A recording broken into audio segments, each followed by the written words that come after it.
Meus irmãos, graça e paz. Cláudio, nosso canal Discipulando com a Bíblia. Hoje, neste vídeo, vamos estudar nossa 10ª lição. Nossa 10ª lição, vamos contextualizar o Salmo 26. Salmo 26, ele é um salmo de louvor, de gratidão, de ação de graça por Deus ter livrado o povo do cativeiro, o cativeiro babilônico, e os judeus, os hebreus, na sua volta para Jerusalém, para o território de Israel, na Palestina, louvando a Deus, agradecendo a Deus pela liberdade, pela oportunidade de retornarem à sua pátria. O título da nossa 10ª lição, Salmo 26, 126, Deus restaura a nossa vida.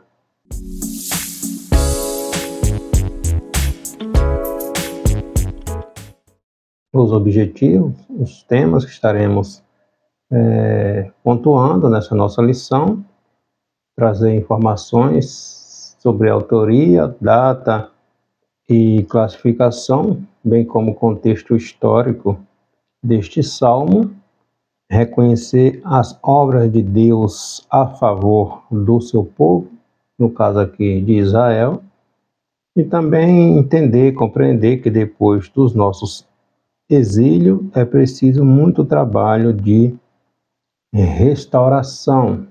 Passamos por momentos difíceis, por momentos de aperto, mas graças a Deus sempre temos um escape, tá? Nosso texto áureo está aqui no verso 5 do Salmo 126.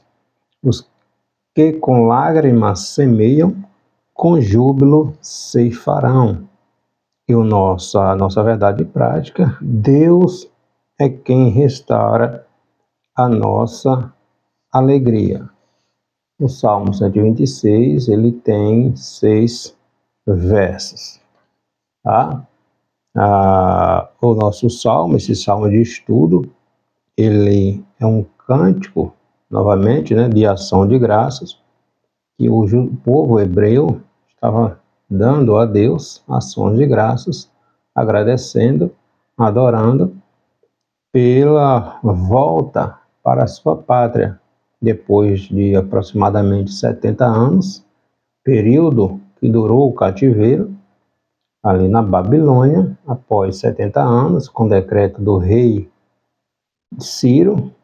Ciro era o rei do Império Medo-Persa, Império Medo-Persa este que conquistou a Babilônia, e quando Ciro conquista a Babilônia, ele assina o decreto permitindo que os hebreus, aqueles que quisessem, poderiam voltar para a sua pátria, para a sua terra, para reconstruir suas casas, a cidade e os muros. E isso parecia até então um sonho para aqueles judeus saudosos, muitos dos quais tinham visto ainda o primeiro templo, o templo que havia sido construído por Salomão. Então eles agradecem a Deus pela oportunidade de poderem retornarem à sua terra. O primeiro tópico da nossa lição é pontuar sobre os aspectos gerais, falando de data, de título, do autor, a classificação, bem como o contexto histórico do que ocasionou, do que levou a compor este salmo. Então, não é conhecido sobre a autoria do Salmo 126. O Salmo 126 ele está na categoria do 5º livro dos Salmos, que vai do Salmo 107 ao 150, contém ali 44 salmos, e a autoria do Salmo 126 é desconhecida. Sobre a data, não se sabe precisamente, com precisão, a data específica que ele foi escrito, mas o contexto está relacionado com o retorno dos judeus do cativeiro babilônico. O salmo ele faz parte do chamado Cânticos dos Degraus, ele vai formar uma trilogia com o salmo 127 e o 128, tá? Que chamado Salmo dos Degraus. O 126 fala do retorno do povo do cativeiro. O 127 vai falar no início ali da reconstrução de Jerusalém, quando o povo já está na Palestina, no território da Palestina. E o Salmo 128, também conhecido como Salmo da Família, que vai tratar também sobre o repovoamento da cidade, das famílias ali na nova pátria, reconstruindo suas vidas no território ali da Palestina. O contexto histórico, a gente sabe que a temática deste salmo está relacionada com o exílio, tá? Com o retorno do povo do exílio. É bom a gente lembrar que o que levou esse povo, o povo judeu, para o exílio. Salomão, o sucessor de Davi, ele se desviou dos caminhos do Senhor, né? Já da sua meia-idade para frente, por causa de tantas rainhas, tantas mulheres vinham de suas pátrias, traziam sua cultura, seus costumes, seus deuses, e vinham para Jerusalém, eram esposas de Salomão, rainhas, concubinas, etc. E Salomão acabou por dando concessão a uma, concessão a outra. O tempo vai passando e o próprio rei começa a adorar esses deuses pagãos, adorando, levantando altares, levantando o templo para esses deuses pagãos. A ira de Deus se acendeu contra essa atitude reprovável de Salomão, e Deus decretou que após sua morte o reino, a nação seria dividida. E aconteceu exatamente assim. Com a morte de Salomão, a nação, o país, foi dividido em dois reinos: Reino do Norte, também chamado de Reino de Israel, e Reino do Sul, também chamado de Reino de Judá. Tá? O Reino do Norte, Israel, era composta ali por 10 tribos, a capital Samaria.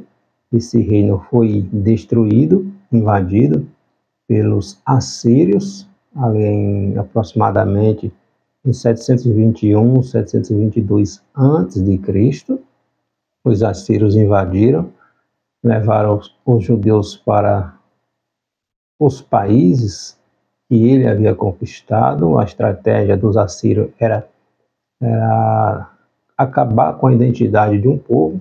Daí ele levou muitos judeus para vários países que ele tinha conquistado, e aqueles hebreus que ficaram ali no território, aqueles que ficaram, eles trouxeram, os assírios trouxeram povos de outras nacionalidades, justamente para acabar com a identidade do povo hebreu. Dali gerou aquela miscigenação de povos, de onde vieram os samaritanos.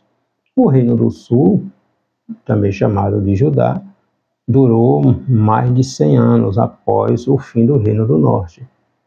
Porém, seguiram os mesmos passos dos reis do Reino do Norte, se desviando da lei do Senhor, dos estatutos, dos mandamentos. Ocasião, o que acabou ocasionando com a invasão da Babilônia, em 605, 597 e 586, data em que foi literalmente destruído o templo, a cidade e os muros. Tá? Então, o povo foi levado para a Babilônia. A duração desse cativeiro, segundo a profecia do profeta Jeremias, duraria aproximadamente ali 70 anos, e esses 70 anos já havia se cumprido. Foi quando o Império Medo-Persa conquistou o Império Babilônico e Ciro assinou um decreto permitindo que os hebreus retornassem para a sua pátria. É nesse contexto que este Salmo 126 ele é composto, tá? No verso 1 está falando: quando o Senhor trouxer do cativeiro os que voltaram a Sião, ou seja, falando de cativeiro, uma clara alusão aos 70 anos que durou o cativeiro do povo ali no território, né, dos caldeus, ali na Palestina, na região ali da Mesopotâmia. Segundo o tópico da lição, vai falar sobre a libertação do cativeiro, inacreditável libertação, um cântico de alegria e o testemunho dos gentios. Nos versos 1 e 2 diz: quando o Senhor restaurou a sorte de Sião, Sião é Jerusalém, né? Ficamos como quem sonha. Então a nossa boca se encheu de riso e a nossa língua de júbilo. Então entre as nações se dizia, ou seja, entre os gentios: grandes coisas o Senhor tem feito por nós. Aqui no verso do 1 ao 3, fala sobre essa época, sobre esse estado de graça que tomou conta dos judeus, né? Quando o decreto de Ciro é assinado, eles ainda na Babilônia. Então aquilo era um sonho para eles, né?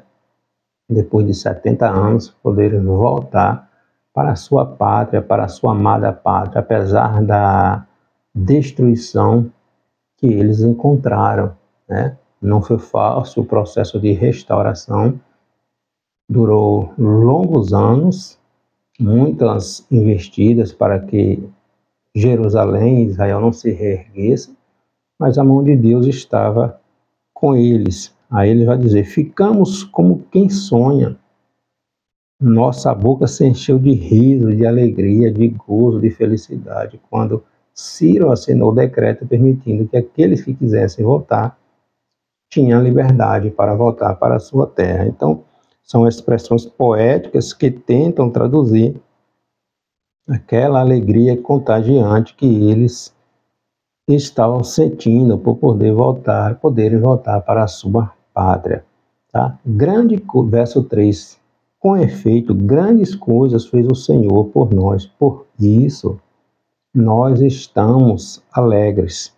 Este verso é um reconhecimento das grandes obras de Deus a favor de Israel. Apesar do cativeiro, o propósito de Deus sempre foi pedagógico, ensinar o seu povo, né? O povo tinha se distanciado, se desviado da lei, do caminho do Senhor. E a lei do Senhor, ela não é para machucar, ela é para nosso bem, para nos proteger dos laços do inimigo, tá? Então, era Deus permitindo que eles retornassem para a sua pátria, para a sua terra. Então, cada dia, né, trazendo para a nossa realidade, nós devemos lembrar de tantos benefícios que Deus tem feito para nós na nossa vida. Temos um ar para respirar, temos saúde, temos o alimento na nossa mesa, temos uma cama para encostar nossa cabeça para descansar. Então, muitas vezes esquecemos de ser gratos a Deus. Só nos preocupamos em pedir, em buscar, em reclamar e não paramos para agradecer por mais um dia de vida. Quantos partiram, quantos estão enfermos, quantos desejariam ter aquilo que nós temos e não têm. Quanto desejaria ter 2 olhos para enxergar e não tem? Quantos desejariam, né, ter a saúde que Deus permite que nós temos e não tem? Então, nós temos que agradecer apesar das situações. Nós temos que agradecer que Deus tem cuidado de nós e Deus não quer o mal do seu povo. É o que Paulo vai dizer lá em Filipenses capítulo 4, versículo 4. Alegrai-vos sempre no Senhor. Outra vez digo, alegrai-vos no Senhor. Às vezes só sabemos reclamar, criticar, mas Deus tem feito tanto por nós, né? Então, sobre o testemunho dos gentios, no verso 2 diz: entre as nações se dizia, grandes coisas o Senhor tem feito por nós. Os gentios está contextualizando aquelas nações vizinhas de Israel. Israel era uma nação que nasceu e vive até hoje cercada de outros povos, cercada de certa forma de povos inimigos. Então, naquele contexto, quando os judeus estavam voltando, os olhos estavam atentos. Eles saíram como cativos e depois de 70 anos estavam retornando para a sua pátria. Tá? Então, eles observavam, e aqueles que estavam retornando, eles observavam que estavam sendo apontados pelos aqueles povos vizinhos. Olha, eles saíram como escravos, destruídos, derrotados, estão retornando depois de tanto tempo para reconstruir a sua pátria. Então, a libertação oficial do cativeiro babilônico havia ocorrido através ali do decreto de Ciro, qual ainda prometia que eles deu o apoio ali para a reconstrução do templo, o templo da oração, proporcionando a doação de riquezas aos cativos. Está lá em Esdras, capítulo 1, versículo 6. O próprio Ciro ajudou, né, dando ouro, recursos para a reconstrução do templo. E foi uma intervenção divina que não pode ser ignorada. Então, a palavra de Deus se cumprindo, entende? Então, as nações diziam, grandes coisas tem feito o Senhor entre eles. Estão retornando, quem diria? Estão retornando para a sua pátria, apesar de todos os levantes que os hebreus enfrentaram para reconstruir o seu país, reconstruir as suas casas e viverem em segurança. Além da comprovação histórica através de fontes primárias, que é a própria Bíblia, né? O efeito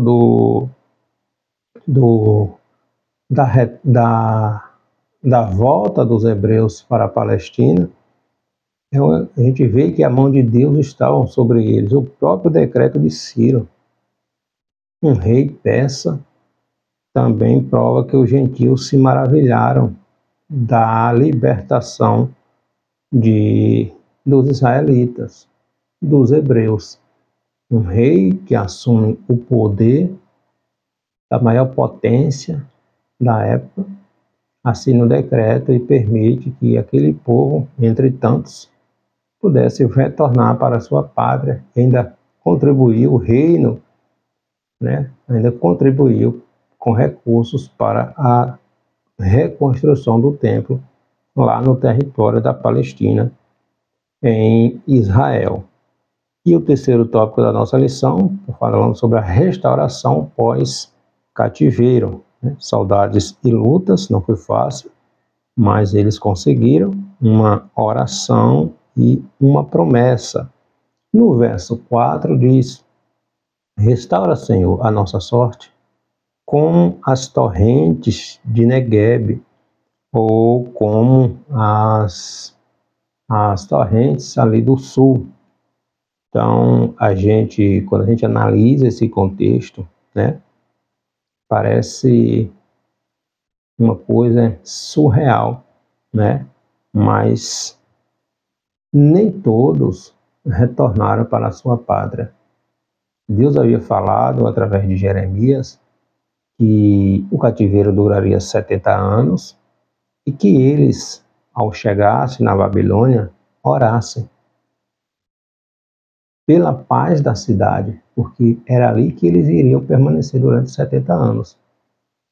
Mas após a libertação, né, a permissão, através do decreto de Ciro, para eles retornarem para Jerusalém, para a sua pátria, milhares e milhares não voltaram, não quiseram mais voltar para a sua terra. Né? Alguns judeus prosperaram muito durante ali sua vivência, seu convívio na Babilônia.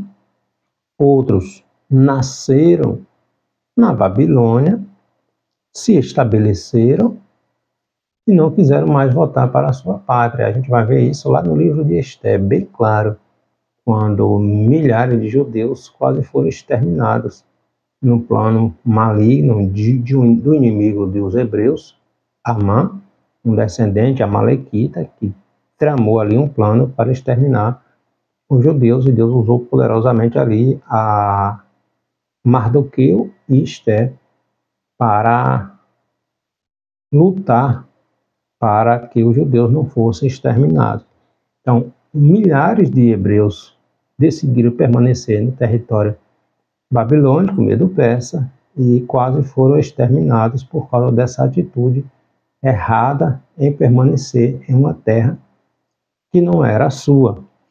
Tá? Então, Ciro permitiu que voltasse, mas a grande maioria não quiseram mais voltar para a sua pátria. As lutas eram muitas também, né, para aqueles que regressaram. Eles chegaram em uma terra, na sua terra, mas o templo estava destruído, a cidade estava destruída, então eles tiveram que reconstruir, de certa forma, começar do zero, sem falar que a cidade e a região ali, apesar da destruição que havia, também tinha muitas pessoas morando aí. A cidade, o povo, a região, tinha moradores. A exemplo do próprio judeus misturados ali com os samaritanos, que viviam naquela região, e nós vamos ver no livro de Esdras, no livro de Neemias, como eles se levantaram para que os hebreus que retornaram da Babilônia não se estabelecessem, né? Para que a cidade não fosse construída, o templo não fosse construído. Então houve muitos empecilhos para aqueles que voltaram para a sua pátria, para Jerusalém. Então, muitos que ficaram na Babilônia analisaram também esse cenário, o quanto seria difícil para eles iniciarem do zero novamente na sua pátria. Daí decidiram permanecer na Babilônia. Tá? Não havia plantações, nem pecuária, não havia empregos que garantissem a sobrevivência. O templo, o muro, a cidade estava em ruínas. Então eles precisavam reiniciar, né? E o processo foi longo. O retorno implicava restauração em todas as áreas ali relacionadas com a cidade. Então, durante os 70 anos do exílio, a terra não ficou totalmente desocupada, né? Desde a primeira invasão assíria no Reino do Norte, também chamado de Judá, povos de outras origens passaram a ocupar o território. Houve aquela mistura, aquela miscigenação, de onde se originou os samaritanos, né? Nós vamos conhecer mais os samaritanos lá no Novo Testamento, quando existia aquela intriga entre estes povos, esses judeus misturados, e os judeus que não se familiarizaram com outros povos, tá? Manteve a linhagem ali pura. Tá? Então, lá no Novo Testamento, a gente vai falar muito dos samaritanos. Os samaritanos se originou disso aqui, né? Dessa mistura que o reino da Assíria provocou com o povo ali do Reino do Norte, quando os assírios invadiram e destruíram o Reino do Norte. Tá? No verso 4, restaura, Senhor, a nossa sorte como as torrentes de Negueb. Então, o retorno de Israel ao seu território pode ser em parte comparado com a libertação. Um exemplo aqui que o comentarista traz dos escravos aqui no Brasil através da Lei Áurea, lá em 1888. Ou seja, eles foram libertos da escravidão, mas e aí? Eles iam fazer o quê? Se eles só sabiam fazer aquilo que durante tanto tempo eles faziam, que era trabalhar para seus senhores. Então foram libertos da escravidão, mas não tinha para onde ir, não tinham o que fazer. Então muitos dos que foram libertos decidiram permanecer servindo aos seus senhores. Os judeus tiveram o direito de regressar para a sua terra, mas agora precisavam de um milagre. Trabalhar, lutar para reconstruir. A gente vê lá no livro de Neemias, quando Neemias estava ali na liderança para reconstruir os muros, eles trabalhavam de um lado e com a espada do outro. Por quê? Porque os inimigos estavam ao redor, lutando de todas as formas para que os muros, para que a cidade, para que os hebreus não se restabelecessem institucionalmente, politicamente, socialmente, para que eles continuassem vivendo em ruínas. Então, muitos analisaram esse cenário e decidiram permanecer na Babilônia, no Império Medo-Persa agora, né? Então, nossa vida, ela é pautada por muitos obstáculos. Nós vamos desistir ou vamos superar? Ou vamos criar força, vamos buscar auxílio do Senhor e prevalecer e caminhar? Nossa vida é uma labuta, seja no lar, seja na família, seja no trabalho. Vivemos superando obstáculos. E a vida é assim. Cada processo nos permite fortalecer cada vez mais. Entende? Então eles voltaram, mas tiveram que lutar, arregaçar as mangas e trabalhar para a restauração da sua pátria, né? Depois de sermos libertos pelo Senhor, né, nós continuamos também precisando diariamente de milagres da mão do Senhor sobre nossas vidas, de permanecermos de pé, né, perseverante, vigilante, persistindo. A vida cristã não é uma vida fácil. Aqueles que querem caminhar retamente, conforme ensina a palavra de Deus, não é uma vida fácil. Quem vive de qualquer maneira, não tem problema. Mas Jesus disse para a gente ser sal e ser luz. E ser sal e ser luz não é viver de qualquer maneira. Entende? Então a gente precisa todos os dias melhorar nosso relacionamento com Deus. Estar vigilante, estar atento, estar perseverando. Depois de nossos auxílios, né, precisamos de muito trabalho na nossa restauração, na nossa vida com Deus, no nosso relacionamento na nossa família, com a nossa liderança, com a igreja, entende? Então, é um processo contínuo. Aqueles que desistem, que decidem permanecer vivendo na Babilônia, vivendo no Egito, vivendo no mundo, acha que está tudo bem. E por causa dessa atitude, né, os hebreus que não quiseram enfrentar, lutar pela sua pátria, quase perderam as suas vidas. A gente vê lá no livro de Esther, tá? Então existem traumas a serem curados e necessidades novas diariamente diante de nós. Então a gente precisa erguer as mãos, olhar para Deus e continuar caminhando. E no verso 5 e 6, a falar sobre a promessa: os que com lágrimas semeiam, com júbilos ceifarão. Quem sai andando e chorando enquanto semeia, voltará com júbilo, trazendo os seus feixes. O Salmo 126, ele vai terminar com uma bela metáfora aqui nesses versos 5 e 6. Israel havia semeado lágrimas na Babilônia, não foi fácil. A vida deles não foi fácil, tá? está lá no Salmo 137, tratando do que eles passaram na Babilônia, né? Agora eles estavam colhendo o fruto da libertação. De volta à sua terra, né? Os hebreus precisavam continuar crendo na lei da semeadura, precisavam lançar sementes naturais e espirituais na restauração de restauração, a fim de que, mais uma vez, se alegrasse com o socorro divino. Nós vemos a ajuda dos profetas, né? Do profeta Ageu, do profeta Malaquias, profetas pós-cativeiro, que também profetizaram, né, para Deus, usando esses profetas, incentivando, os profetas profetizaram e também ajudavam, estava ali na labuta para a reconstrução da cidade. Às vezes a aflição atual não deve ser considerada, né, como se fosse durar para sempre. As lutas chegam ao fim, ela não é ininterrupta. Tem um momento que ela para. É claro que vencemos uma, vem outra.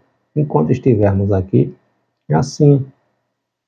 Efésios capítulo 4, versículo 13, Paulo vai falar: até que cheguemos à estatura de varão perfeito. Enquanto estamos no mundo, passaremos por problemas. Entende? Mas a vitória é nossa, para a glória de Deus. Então, angustiado é o nosso semear, né? Alegre será o nosso colher. Se não houver semear, se não houvesse semeadura, em lágrimas não haveria colheita com alegria. A plantação exige esforço, exige perseverança, exige persistência, né? Mas o fruto vem. O fruto vem. Em Mateus capítulo 15, versículo 13, está lá Jesus falando que toda árvore que o Pai plantou será arrancada. Entende? Então, a lei da semeadura, ela não falha. Então, a gente precisa ter cuidado com o que é que estamos semeando. Os hebreus semearam durante muitos anos erros, e colheram cativeiro. Chegou a hora da semeadura. Em Malaquias, em Ezequiel capítulo 18, os judeus no cativeiro, eles estavam reclamando, dizendo: nossos pais comeram uvas, chuparam uvas verdes e nossos dentes que embotaram.